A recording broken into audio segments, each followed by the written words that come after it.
Hai kakak-kakak pelayan anak dan guru sekolah minggu se-Indonesia. Jumpa kembali dengan saya, Kak Lukman, atau sering disebut Uncle Lukman dari JD Ministry. Saya akan melanjutkan bagaimana mengenai tips berkomunikasi dengan anak di dalam pelayanan anak bagian kedua. Saya undang untuk kakak-kakak yang belum melihat video bagian pertama, kakak-kakak bisa melihat di akun YouTube channel JD Ministry. Kakak-kakak, saya akan melanjutkan di poin ke-6. Tips yang ke-6 adalah jangan merendahkan seorang anak pun. Kakak-kakak, di dalam Matius 18 ayat 10 saya akan bacakan. Ingatlah, jangan menganggap rendah seorang dari anak-anak kecil ini. Karena aku berkata kepadamu, ada malaikat mereka di surga yang selalu memandang wajah Bapakku yang di surga. Kakak-kakak, Tuhan Yesus sendiri mengajar pada kita supaya kita jangan menganggap rendah seorang anak pun. Walaupun mereka masih kecil, walaupun mereka masih lemah, mereka seperti tidak berdaya, tapi Tuhan Yesus sangat mengasihi mereka dan menghargai mereka. Dan kita sebagai kakak-kakak, Tuhan ingin supaya kita tidak memandang rendah mereka. Jangan merendahkan mereka. Bagian kedua pada ayat ini, ada berita yang mengembirakan untuk kakak-kakak. Bagi kita para pelayan anak, ada malaikat anak-anak yang selalu memperhatikan wajah Bapa di surga. Kalau kita melayani dengan hati, kalau kita sungguh-sungguh berikan pelayanan dari hati kita paling dalam pada anak-anak ini, tidak bisa kita bayangkan apa yang akan dikatakan malaikat itu kepada Bapa di surga. Kakak-kakak, di dalam pelayanan saya melayani pelayanan anak selama lebih dari 25 tahun, saya melihat penyertaan Tuhan, kasih karunia Tuhan itu tidak habis-habisnya. Jadi sungguh itu pertolongan Tuhan, sungguh itu tepat waktunya, semua itu karena Tuhan memperhatikan saya sebagai seorang pelayan anak. Demikian juga untuk kakak-kakak. Kita lanjut ya kakak-kakak. Ingat dan hafalkan nama setiap anak. Nama adalah suara yang terindah bagi setiap anak. Karena itu hafalkan kakak-kakak. Ketika kita melakukan ibadah Zoom, jangan hanya memperhatikan jumlah anak yang datang. Tapi kita harus menghafalkan nama setiap anak. Kita harus panggil nama anak itu dengan namanya yang benar. Bukan hei kamu atau kamu yang berbaju merah. Tapi kita panggil nama setiap anak. Kita tentu bisa kreatif dalam hal itu. Misal contoh, kita di dalam ibadah Zoom, kita absensi, kemudian kita share dalam bentuk Word atau dalam bentuk gambar, kemudian kita memberikan poin kepada nama setiap anak yang hadir tepat waktu, dan nama anak yang menjawab kuis kita kasih bintang lebih banyak, dan yang lain. Itu sangat membekas di dalam hati setiap anak. Karena itu ingat dan hafalkan nama setiap anak. Kakak-kakak, ketika saya di dalam pelayanan sekolah minggu masuk ke dalam suatu kelas baru, maka tugas saya yang pertama, saya harus menghafalkan nama mereka. Karena itu saya berusaha mencari daftar hadir atau absensi, dan saya foto.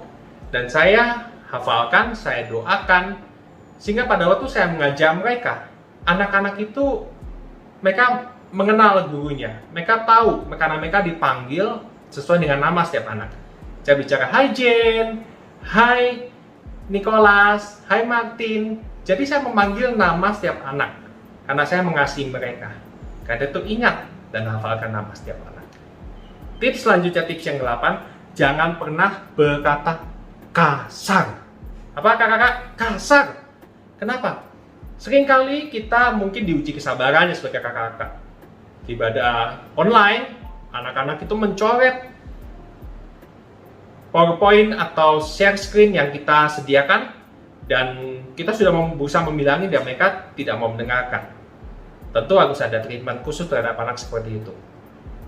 Ataupun di kelas offline, ada anak yang berlari setiap ibadah sekolah minggu, berlari.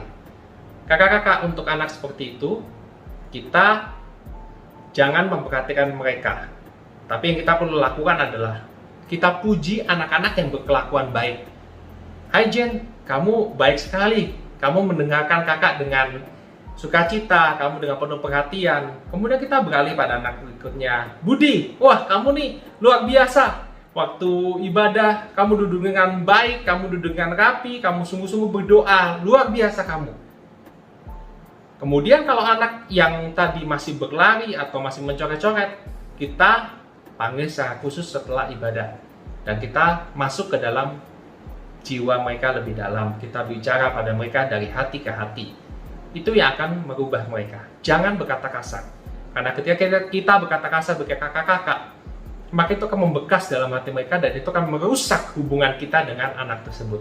Jadi kakak-kakak, jangan pernah berkata kasar pada anak-anak. Walaupun kita mengucapkan kata-kata disiplin, ucapkanlah dengan tenang, tapi tetap tegas.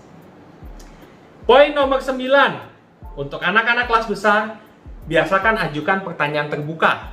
Yaitu pertanyaan terbuka adalah pertanyaan yang mengandung unsur harus dijawab. Jadi bukan hanya sekedar ya, tidak, tapi ada uraiannya.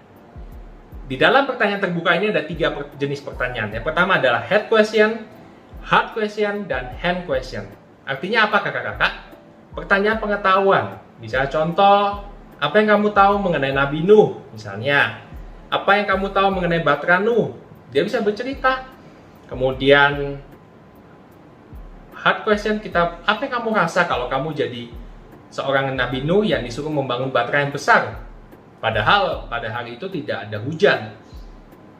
Itu contoh pada hard question. Kemudian hand question, apa yang kamu lakukan ketika Tuhan menyuruh kamu melakukan sesuatu yang baik padahal teman-teman kamu menyuruh melakukan yang jahat? Itu adalah hand question.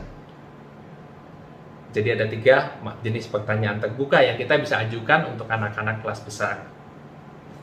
Tips yang terakhir, tips yang 10, tapi ini adalah tips yang luar biasa. Kenapa? Karena ini berkaitan dengan motivasi hati kakak-kakak.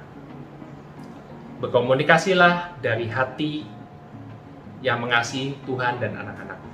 Kakak-kakak, seberapapun yang kita tahu, seberapapun yang kita lakukan, kalau bukan dari hati yang mengasihi anak-anak, kita tentu tidak akan menerima upah yang baik. Kita tidak akan menghasilkan buah yang baik, tapi lakukanlah dari hati. Saya pernah hancur hati ketika salah satu anak yang saya kunjungi, yaitu waktu itu saya mau jemput sekolah minggu, sebelum masa pandemi tentunya. Ketika itu orang di rumahnya memberitahu bahwa saya tidak usah lagi menjemput dia mulai dari minggu ini dan seterusnya. Kenapa? Karena papa mamanya bercerai dan dia diajak papahnya untuk pindah ke kota lain di daerah Sumatera dan saya tidak perlu menjemput dia lagi. Tapi kakak-kakak bayangkan, untuk anak seorang itu masih kecil tapi sudah menanggung hal seperti itu, papa mamanya bercerai. Saya hanya bisa mendoakan, tapi saya tahu bahwa itu adalah tugas saya sebagai pelayan anak untuk mengasihi dia, untuk melayani dia lebih lagi, sehingga sampai masa tuanya dia tetap mengenal Tuhan. Kakak-kakak, lakukanlah tugas pelayanan kita dengan sungguh-sungguh dan dari hati, dan Tuhan yang akan membalas semua pelayanan kakak-kakak. Tuhan Yesus memberkati. Sampai jumpa pada tips-tips berikutnya. God bless you. Bye.